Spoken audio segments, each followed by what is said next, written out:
बच्चों, आज की कक्षा में आपका हार्दिक स्वागत है। आज मैं आपको कक्षा 10वीं का पाठ्यक्रम में सम्मिलित पाठ 1 साखी प्रस्तुत करने जा रही हूँ, जिसके कवि कबीरदास जी हैं। तो आइए सबसे पहले उनका संक्षिप्त परिचय देखते हैं। कबीरदास। कबीर का जन्म सन 1398 में काशी में हुआ था और इनके गुरु रामानंद जी थे। कबीर हिंदी निर्गुण भक्ति धारा के प्रमुख कवि हैं। जीवन के अंतिम दिन कुछ वर्ष मगहर में बिताए और चिर निद्रा में लीन हो गए। कबीर की सभी रचनाएं कबीर ग्रंथावली में संकलित हैं। उन्हें वाणी का डिक्टेटर भी कहा जाता है। कबीर के दोहों की भाषा भावाभिव्यक्ति में सशक्त यानी भावों की अभिव्यक्ति में सशक्त है। उन्होंने जगह जगह भ्रमण कर इस अनुभवी ज्ञान की प्राप्ति की थी, यानी वह बहुत जगह घूमे और वहां से उन्होंने अनुभव ज्ञान प्राप्त किया था। कबीर का विश्वास सत्संग में था और वे मानते थे ईश्वर एक है, वह निराकार है और अरूप है, अर्थात निर्विकार, यानी उसका कोई रूप नहीं है, कोई आकार नहीं है। आइए साखी के विषय में जानते हैं।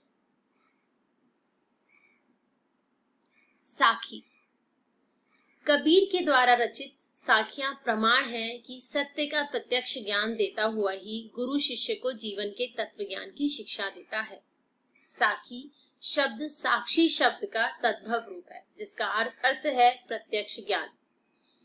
जिस संप्रदाय से संत कबीर संबंध रखते हैं उसमें अनुभव ज्ञान की ही महत्ता है।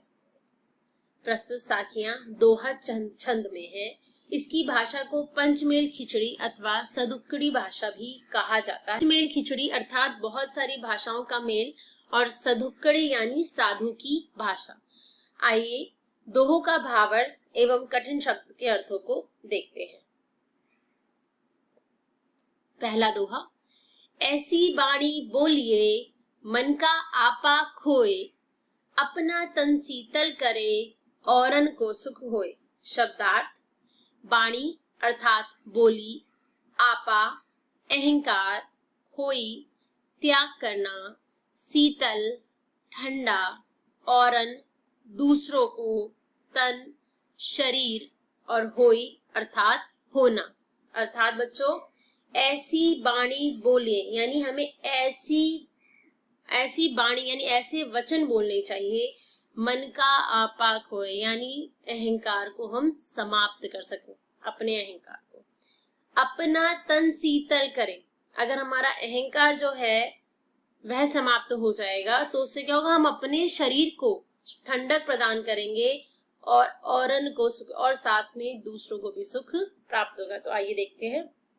कबीर के अनुसार जब तक व्यक्ति के मन में मैं मेरा अर्थात अहंकार का भाव विद्यमान रहता है तब तक वह द्वेष, अहंकार और घृणा की वाणी बोलता है। किंतु मन में ईश्वर भक्ति का भाव आने पर प्रेम, स्नेह और करुणा की वाणी बोलता है, जिससे बोलने वाला तथा सुनने वाला दोनों ही सुख प्राप्त करते हैं। आइए दूसरा दोहा देखते हैं। कस्तूरी कुंडली बसे मृग ढूंढे बन माही, ऐसे घटी घटी राम है दुनिया देखे नहीं। आइए शब्दार्थ देखते हैं। कस्तूरी बच्चों एक सुगंधित पदार्थ होता है। कुंडली अर्थात नाभि, मृग हिरण, घटी घटी अर्थात कण कण।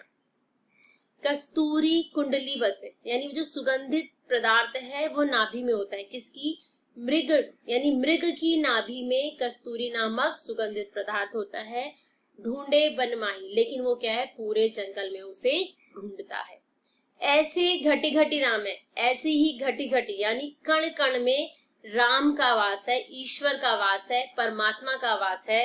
दुनिया देखे नहीं यानी संसार नहीं देख पाता। अर्थात कबीरदास जी कहते हैं कि जिस प्रकार एक हिरण कस्तूरी की खुशबू को जंगल में ढूंढता फिरता है, जबकि वह सुगंध उसी की नाभि में विद्यमान होती है, परंतु वह इस बात से बेखबर होता है, उसी प्रकार संसार के कण कण में ईश्वर विद्यमान है और मनुष्य इस बात से बेखबर ईश्वर को देवालयों यानी मंदिरों में और तीर्थों में ढूंढता है।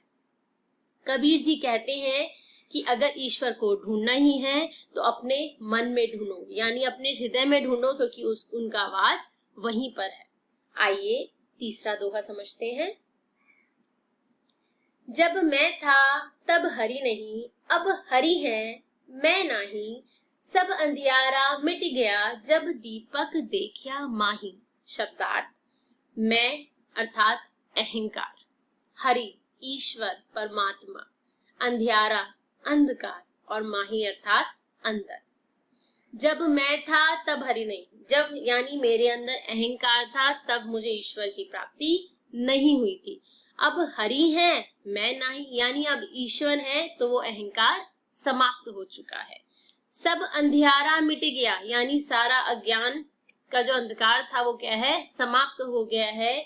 जब दीपक देखा माँ, यानी जब मुझे ज्ञान रूपी ईश्वर प्राप्त हुए तो सारा अंधकार मिट गया। अर्थात कबीरदास जी कहते हैं कि जब इस हृदय में मैं अर्थात मेरा अहंकार था तब इसमें ईश्वर का वास नहीं था, यानी परमात्मा का वास नहीं था, सिर्फ अज्ञान रूपी अंधकार ही समाया हुआ था।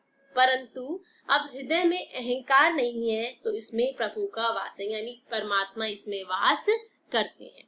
जब ज्ञान दीपक के दर्शन हुए तो अज्ञान रूपी अहंकार का विनाश हो गया, यानी अहंकार समाप्त हो गया। आइए अगला दोहा देखते हैं। सुखिया सब संसार है, खाए अरु सोवे, दुखिया दास कबीर है, जागे अरु रोवे। शब्दार्थ, सुखिया यानी सुखी, अरु और सोवे सोए हुए, दुखिया दुखी, रोवे रो रहे, दास ईश्वर का भक्त। सुखिया सब संसार, संसार के सभी लोग सुखी हैं। खाए अरु सोवे, खाते हैं और सो जाते हैं।